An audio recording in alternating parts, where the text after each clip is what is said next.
Hello everyone, আসসালামু আলাইকুম। আমার ইউটিউব চ্যানেলে সবাইকে স্বাগতম। আজ আমি ফুলকপি ও নলা মাছ দিয়ে তরকারি রান্না করছি। কড়াইয়ের মাঝে তেল দিয়ে মাছগুলো সুন্দর করে ভেজে নিচ্ছি। মাছগুলো এক সাইড ভাজার পরে আরেক সাইড গুলো উল্টে দিলাম। মাছগুলো সুন্দর করে ভেজে একটা পাত্রে উঠিয়ে সাইডে রেখে দিলাম। মাছ ভাজার অবশিষ্ট তেলগুলো আর পেঁয়াজ আমি একসাথে দিয়ে ফেলছিলাম অফ ক্যামেরায়, আপনাদেরকে দেখাতে পারিনি, দুঃখিত। পেঁয়াজগুলো নরম হয়ে আসলে পরিমাণ মতো আদা রসুন বাটা, স্বাদ অনুযায়ী লবণ দিয়ে দিলাম, পরিমাণ মতো হলুদ দিয়ে দিলাম, পরিমাণ মতো মরিচের গুঁড়ো দিয়ে দিলাম, পরিমাণ মতো ধনিয়ার গুঁড়া দিয়ে দিলাম, পরিমাণ মতো জিরার গুঁড়া দিয়ে দিলাম, 1 কাপ পরিমাণ পানি দিয়ে দিলাম।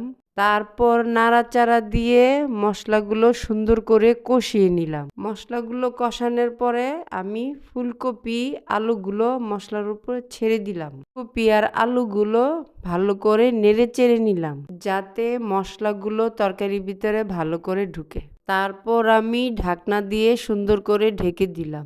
10 মিনিট পর আমি ঢাকনাটা খুলে একটু নাড়াচাড়া দিয়ে ঝোলের জন্য পানি দিয়ে দিলাম। তারপর ঢাকনা দিয়ে ঢেকে দিলাম। 10 মিনিট পর ঢাকনাটা খুলে নাড়াচাড়া দিয়ে দিলাম। নাড়াচাড়ার পর ভাজা মাছগুলো আমি তরকারিতে ছেড়ে দিলাম। তারপর একটু নাড়াচাড়া দিয়ে দিলাম। তারপর ঢাকনা দিয়ে ঢেকে দিলাম। 10 মিনিট পর ঢাকনাটা খুলে ধনেপাতা ছেড়ে দিলাম। আজকের জন্য ভিডিও এখানেই শেষ। আল্লাহ হাফেজ।